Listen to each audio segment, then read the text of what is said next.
I never thought I'd be writing a post like this, but here I am. My girlfriend Jessica, 28F, and I, 30M, have been together for 8 years. We met when I was 22 and she was 20, both of us just starting out in our careers. I'm a fashion designer, and I was at the hotel where she worked for a fashion show. Jessica was working as a front desk clerk at the time, but her dedication and work ethic were clear even then. I grew up in a family of artists. My mom is a painter and my dad is a sculptor. They always encouraged me to pursue my passion for fashion. Jessica came from a more traditional background. Her parents wanted her to become a doctor or lawyer, but she was determined to make her own way in the hospitality industry. When we first met, I was struck by Jessica's professionalism and how she handled a difficult guest with grace. I found myself coming back to the hotel more often, always finding excuses to talk to her. My friends teased me about my obvious crush, but I was too nervous to ask her out. Finally, on my 23rd birthday, I decided to take the plunge. I was having a party at the hotel, and I invited Jessica. To my surprise, she came. In front of all my friends and family, I gathered my courage and asked her to be my girlfriend. The look of joy on her face is something I'll never forget. Everyone cheered, and it felt like the start of something amazing. For the first few years, things were great. We supported each other's careers and dreams. I was there when Jessica got promoted to manager, and she was my biggest cheerleader when I launched my first fashion line. We talked about our future together, dreaming of marriage and maybe even kids someday. Jessica's career at the hotel took off. She quickly rose through the ranks, impressing her superiors with her dedication and innovative ideas. By the time she was 26, she had become one of the youngest senior managers in the hotel's history.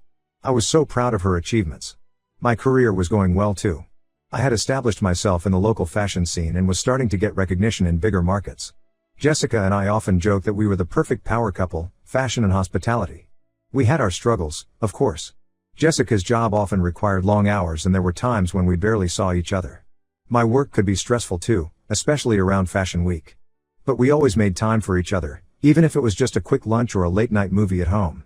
About a year ago, things started to change. Jessica began working even later than usual. She said the hotel was implementing new systems and she needed to put in extra hours to oversee the transition. It made sense, so I didn't question it. I trusted her completely. Looking back, I can see some signs that I missed. Jessica became more protective of her phone. She started taking more business trips than usual. There were a few times when I called the hotel late at night and was told she had already left. But I brushed these things off, telling myself I was being paranoid. A few months ago, we started talking about moving to a new apartment. Our lease was up, and we thought it might be nice to have a change of scenery. Jessica became really focused on one particular building. It was nice enough, but I didn't understand why she was so set on it. She said it was closer to work and had better amenities. I went along with it, happy to see her excited about something. We moved into the new place about 2 months ago. Everything seemed fine at first. Jessica seemed happier, and I thought maybe the move had been good for us. I was busy with a new collection, so I didn't notice anything unusual. Then, last week, everything fell apart.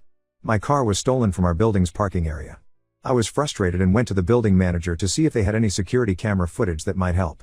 As we were reviewing the footage, I noticed something odd. On nights when Jessica had told me she was working late, the camera showed her coming home at her regular time. But instead of coming up to our apartment, she would go into another unit in our building. I asked the manager whose apartment it was, trying to keep my voice steady. He told me it belonged to Jessica's boss from the hotel. In that moment, everything clicked into place. The late nights, the protective behavior with her phone, her insistence on this specific building. Jessica hadn't been working late all those times, she had been going to her boss's apartment. They had been having an affair, right under my nose, for who knows how long. I confronted Jessica when she got home that night. At first, she tried to deny it, making up excuses about work meetings and project planning sessions. But when I told her about the security footage, she broke down. Through her tears, she admitted that she had been sleeping with her boss for over a year.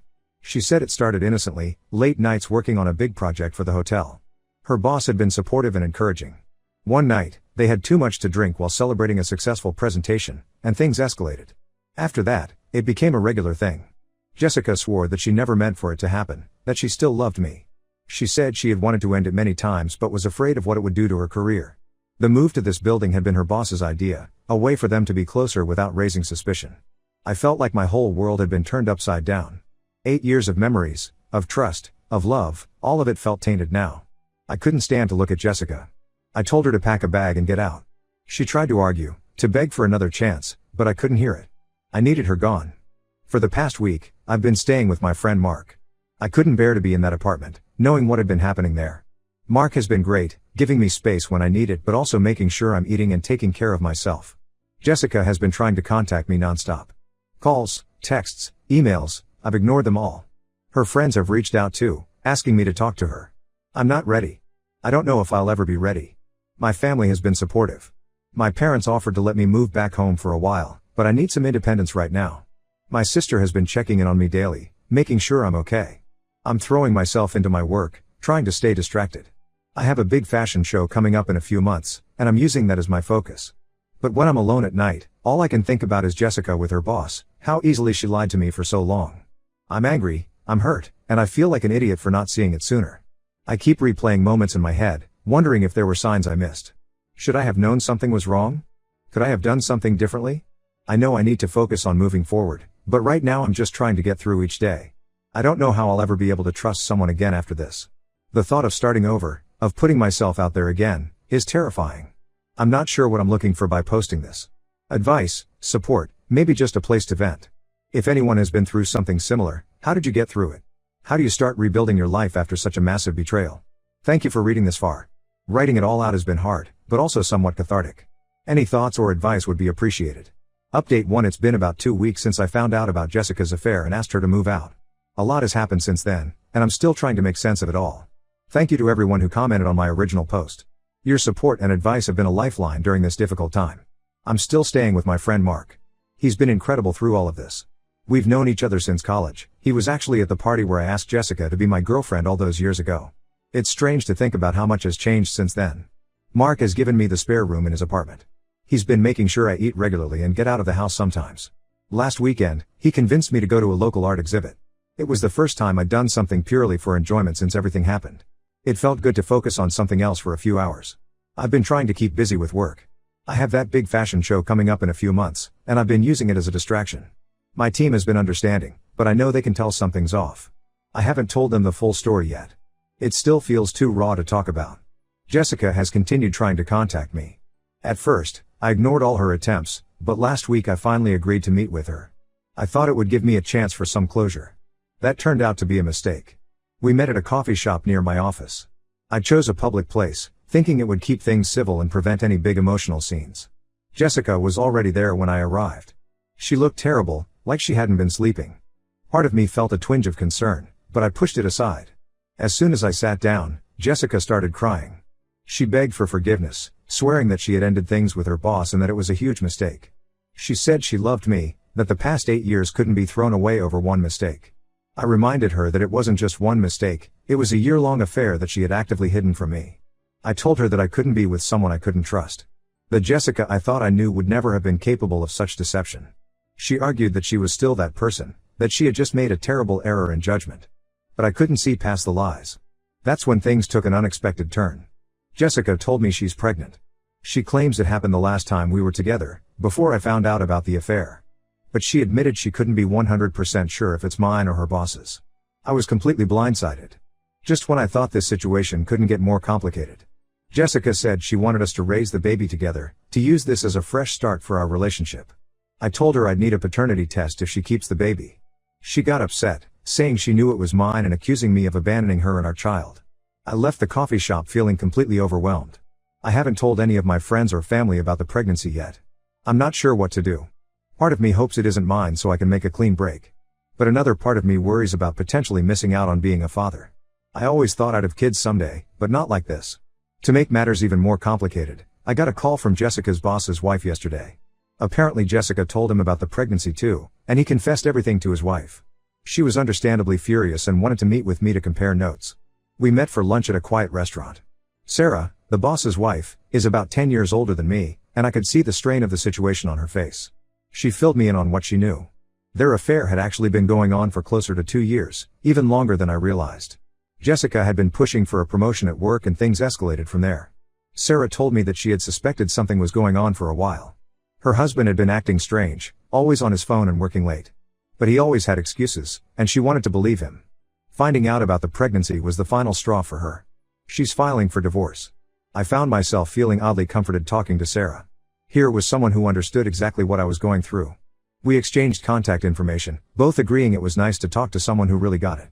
After lunch, I went back to Mark's place and finally told him everything, about the pregnancy and meeting the boss's wife.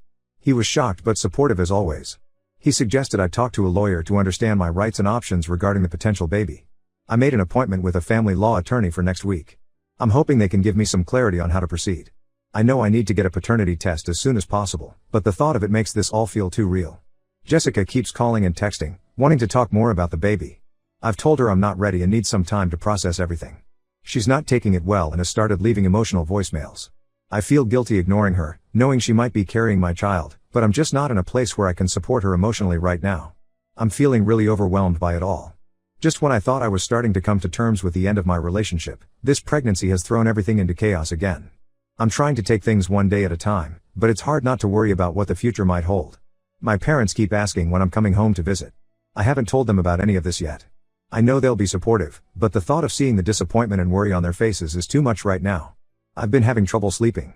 Every time I close my eyes, my mind starts racing with all the possible outcomes of this situation. What if the baby is mine? Can I co-parent with Jessica after everything that's happened? What if it's not mine? Will I always wonder about the child that could have been? Work has become both a blessing and a curse. It's a good distraction, but I'm struggling to focus on designs when my personal life is in such turmoil. I'm worried about letting my team down if I can't pull it together for this upcoming show. I know I need to start making some decisions soon. About the apartment, about my relationship with Jessica, about how involved I want to be with this potential child. But every choice feels impossible right now. If anyone has dealt with a similar situation, how did you handle it? How do you make life-altering decisions when you're still reeling from betrayal? Any advice on how to stay sane through all of this would be really appreciated. Thank you again to everyone who has offered support. It means more than you know. Update 2: It's been about a month since my last update, and somehow things have gotten even more complicated. I'm still trying to process everything that's happened. First, some news about the pregnancy. There isn't one. It turns out Jessica was lying about being pregnant. I found this out when I finally agreed to meet with her again to discuss the paternity test and next steps. We met at the same coffee shop as before. Jessica looked nervous when I arrived. Before I could say anything, she broke down crying and admitted she had made up the pregnancy. She said she thought if I believed she was pregnant, I might give her another chance. She thought we could fake a miscarriage later if things worked out between us. I was furious. It felt like another huge betrayal on top of everything else. I couldn't believe she would lie about something so serious. I told Jessica I never wanted to see or speak to her again. I left the coffee shop and immediately blocked her number and all her social media accounts. But that's not even the biggest bombshell. Remember how I mentioned meeting with Jessica's boss's wife, Sarah? Well, we've been in touch fairly regularly, supporting each other through this mess. Last week, she called me with some shocking news. Sarah had hired a private investigator to look into her husband's finances as part of the divorce proceedings. The pie uncovered something huge. Jessica and her boss weren't just having an affair. They were embezzling money from the hotel. Apparently they had set up a scheme to funnel money from the hotel's accounts into their own personal ones. They had been doing this for almost 2 years, coinciding with the start of their affair. The amount stolen was staggering, close to $500,000. Sarah immediately turned over all the evidence to the police and the hotel's corporate office. Jessica and her boss were both arrested yesterday. It's all over the local news now. I'm in complete shock. I knew Jessica had betrayed me personally, but I never imagined she was capable of something like this. I keep thinking back to all the times she talked about work, wondering if there were signs I missed. Did she ever hint at having extra money? Were there lavish purchases I overlooked? The police contacted me to ask some questions, wanting to know if I had any knowledge of the fraud. Of course I didn't, but it was still a surreal and uncomfortable experience. They asked about our finances, if Jessica had ever asked me to hide money or make unusual purchases. I answered everything honestly, still reeling from the revelation. My phone has been blowing up with calls and texts from friends and family who have seen the news. Everyone is checking to make sure I'm okay. I appreciate their concern, but it's overwhelming having to relive it all every time I talk to someone new. I'm grateful I had already moved out of our old apartment and changed my number.